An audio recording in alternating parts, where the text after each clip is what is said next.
Just like to read some words of His Holiness the Dalai Lama. It comes from a chapter entitled Compassion, and the book is called The Essential Dalai Lama. I think that ultimately intelligence is the tool with which we can overcome all our conflicts and differences.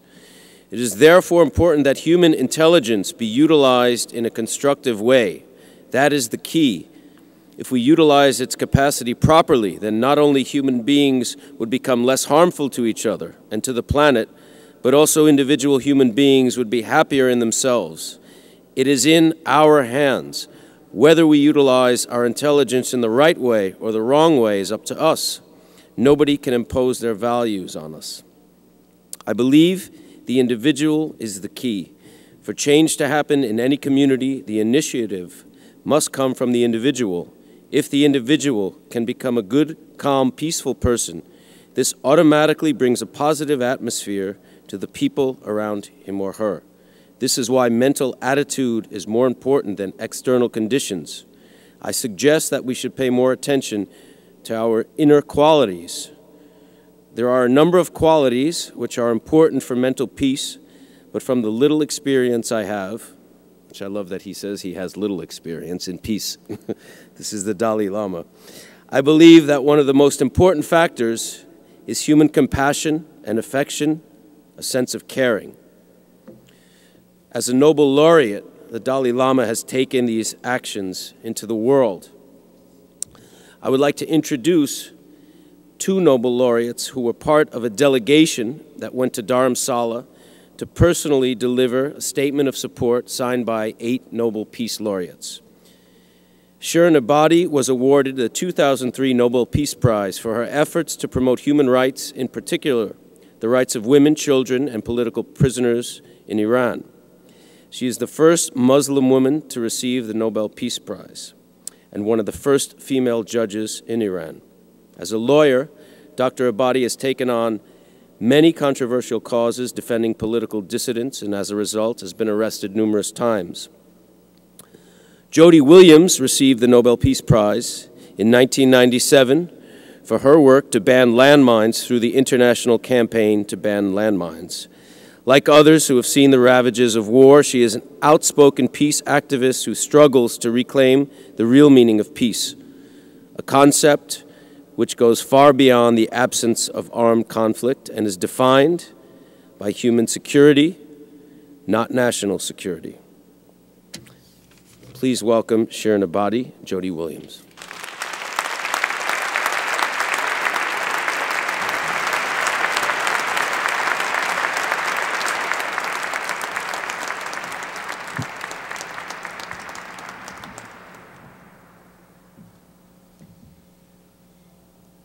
دوستان ارجمند، در عصر جهانی شدن به سر میبریم. دیگر مشخصه یک کشور مرزهای اون نیست، بلکه فرهنگ و تمدن اونه.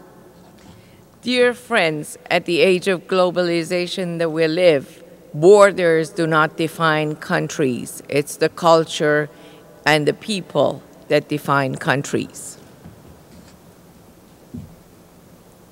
50 ساله که چین تبت رو اشغال کرده و سعی میکنه آثار فرهنگی اون رو در فرهنگ چینی حل بکنه. It is 50 years that China has occupied Tibet and tries to dissolve its culture into the culture of the Chinese. اما مردم تبت در نهایت شهامت و در عین مسالمت برای زنده نگه داشتن فرهنگ خودشون فعالیت میکنند. But the courageous people of Tibet have been fighting to preserve their culture during all these years. مردم تبت رو زنده نگه داشتند و اجازه ندادند که چین اون رو از یاد و از خاطره ها ببره. The people of Tibet have kept it alive and have not let the government of China let it fade in memories. در دارالسلا ما دیدیم که هالینوس با چه مهربانی و ضمناً با چه دقتی جوانهای تبتی رو سعی میکرد تربیت بکنه و اونها رو حافظ فرهنگ تبت بکنه. Paulinus اسمش؟ هالینوس. When I was in Dharamsala, I witnessed it myself, how His Holiness is trying to keep the culture alive and how he's training the young people of Tibet. در دارالسلا من از جوانان تبتی بسیار آموختم که چطور می شود امید رو نگه داشت و به آینده امیدوار بود. When I was in Dharamsala, I learned a lot from the young people of Tibet, how to be hopeful, how to keep your hopes high. در دارالسلا آموختم که چگونه مبارزه صلح‌آمیز می تواند راه رو بر هر خشونتی ببنده. And in Dharamsala, I learned how peaceful resilience can close the door to violence. و در دارالسلا دیدم که چگونه یک رهبر مذهبی می تواند مثل یک پدر مهربان همه رو سرپرستی کنه. And in Dharamsala, I saw how a religious leader could be like a very good father and guide his children. و در دارالسلا من آینده روشن تبت رو دیدم. تبتی که می تواند زنده بماند، فرهنگ خودش رو حفظ بکنه و به آنچه که میخواد برسه.